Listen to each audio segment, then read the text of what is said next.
all over Brazil and in other cities around the world commemorated this March 14th, the 6th anniversary of the assassination of Councilwoman Marielle Franco and her driver Anderson Gomes. The crime was committed in Rio de Janeiro in 2018, and so far the Brazilian state does not answer who had them killed and why. Let's see more details in the following report by our correspondent Andrés Vieira and Sebastián Soto. The Church of Our Lady of Childbirth in Rio de Janeiro was full this March 14. Parishioners, representatives of different religions, and family members clamored for justice. 6 years ago, paramilitary gunfire took the lives of Marielle Franco and her driver Anderson Gomes. The black, bisexual, and human rights defender Councilwoman was the victim of a political crime. We cannot deny the pain and death, the structural systemic historical abuse against black people. 4 accused of planning and executing the crime are in custody, and 5 other suspects were killed over the last 5 years.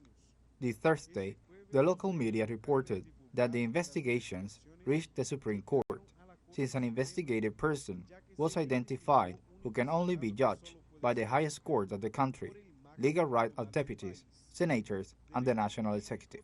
It is unacceptable that our family and Anderson's family still have no answer as to who ordered her death.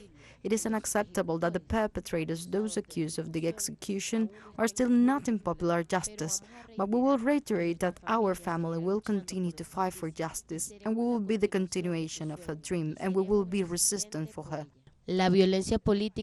Political violence in this country needs to end. It doesn't matter what your political position is. It doesn't matter who you vote for. We can no longer allow under any hypothesis is that we do not dialogue in favor of democracy.